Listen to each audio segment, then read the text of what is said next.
Guys, good morning guys. Ito sa itong devotion guys. Diyan sa part 20 verse 18. Si Maria Magdalena miabot og misulti sa mga tinunan nga siya nakakita sa Ginoo og nga siya nakasulti ni ining mga butanga ngadto kaniya.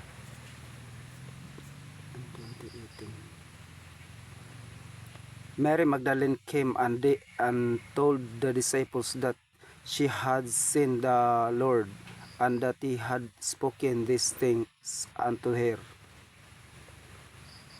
Diyan sa 20 verse 19.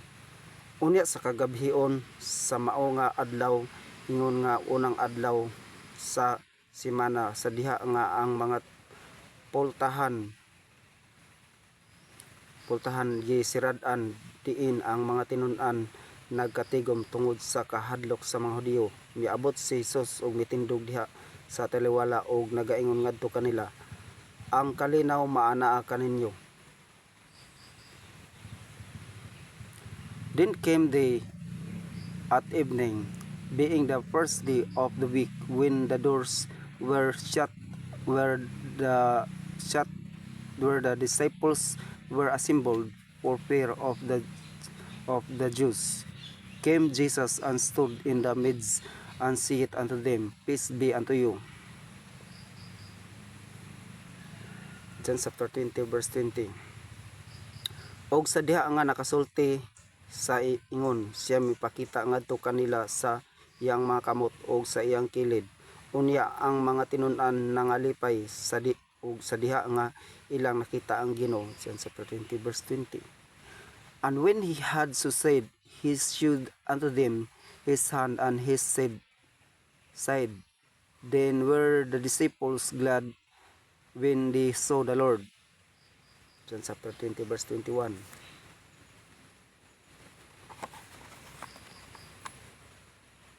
Unya miingon si Jesus ngadto kanila pag-usab, ang kalinaw maanaa kaninyo. Ingon nga ang akong amahan mipadala kanako, bisan sa ingon ako nagpadala kaninyo. Then said Jesus to them again, Peace be unto you. As my Father hath sent me, even so send I you. John chapter 20 verse 22. Ug sa diha nga siya misulti niini, siya miginhawa nganha kanila og nagaingon ngadto kanila, dawata ninyo ang balang espiritu. And when he had said this, he breathed on them and said unto them, Receive ye the Holy Ghost. John chapter 20 verse 23. Kang bisan kinsang mga sala nga inyong pasayloon, sila gipasaylo ngadto kanila, og kang bisan kinsang mga sala nga inyong pugngan, sila gipugngan. Whatsoever sin ye remit, they are remitted unto them, and whosoever sins ye retain, they are retained. John chapter 20 verse 24. Apan si Thomas, usa sa napulo og duha nga gitawag og Didimo, wala uban kanila sa diha nga si Jesus miabot.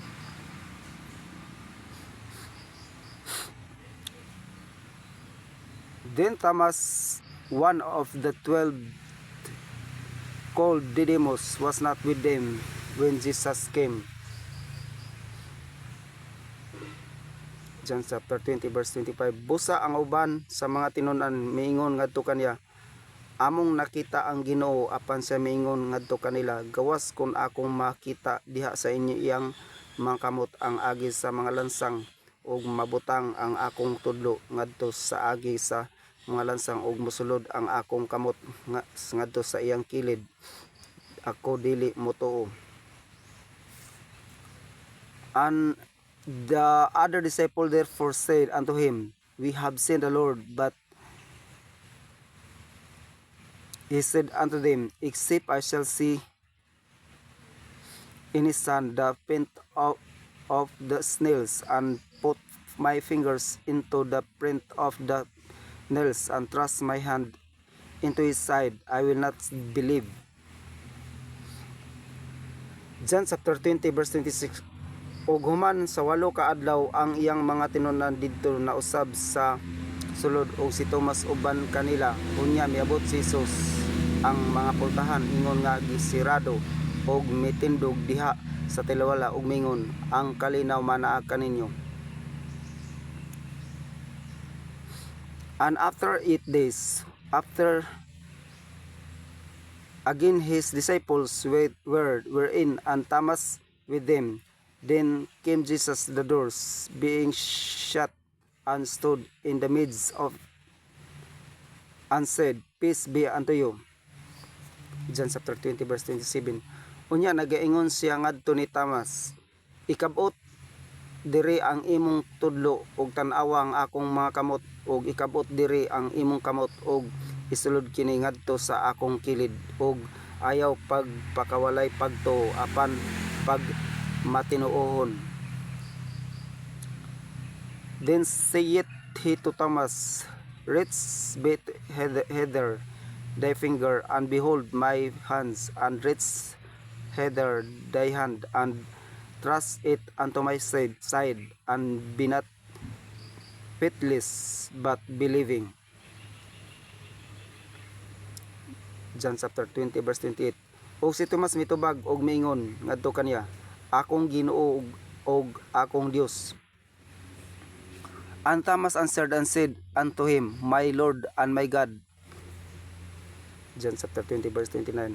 Si Jesus nagaingon ngadto kaniya, Thomas, tungod ba kay ikaw nakakita kanako nga ikaw mituo? Bulahan sila nga wala makakita og mihinuon mituo. Jesus said unto him, Thomas, because thou hast seen me, thou hast believed. Blessed are they that have not seen and yet have believed. John chapter 20 verse 30. Og daghan pang uban nga mga ilhanan sa pagkatinuod ang gihimo ni Jesus diha sa presensya sa iyang mga tinunan nga wala gipang sulat dinhi niining mga basahon na.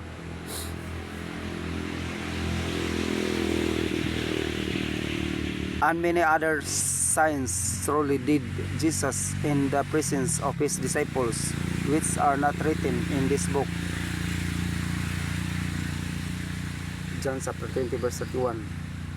Apan kini gipang sulat aron kamo makatuo nga si Jesus mao ang Kristo, ang anak sa Dios, og nga sa nagatuo kamo makabaton og kinabuhi pinaagi sa iyang ngalan. But these are written that ye might believe that Jesus in the Christ, the Son of God, and that believing ye might have life through his name. John chapter 21 verse 1. Human niini nga mga butang si Jesus mipakita sa iyang kaugalingon pag-usab ngadto sa mga tinuon didto sa dagat sa Tiberias, og sa ingon niini nga paagi mipakita siya sa iyang kaugalingon. After these things, Jesus showed himself again to the disciples at the sea of Tiberias, and on this wise showed he himself. John chapter 21 verse 2. Didto nagkuyog si Simon Pedro ug Tomas nga gitawag og Didimo, ug si Nathaniel nga taga Cana sa Galilea, ug ang lalaking mga anak ni Zebedeo, ug duha ka lain sa iya nga mga tinun-an. There were together Simon Peter and Thomas called Didymus, and Nathanael of Cana in Galilee, and the sons of Zebedee, and two other of his disciples. John chapter 21 verse 3. Si Simon Pedro nagaingon ngadto kanila, Ako moadto sa pagpangisda. Sila nagingon ngadto kaniya, Kami usab moadto uban kanimo. Sila nangadto og diha nanakay sa usa ka sakayan, og niana nga gabii sila walay nakuha. Simon Peter said unto them, I go to a fishing. Then say unto him, We also go with thee. They went forth and entered into a ship immediately, and that night they caught nothing. Apan sa diha nga ang kabuntagon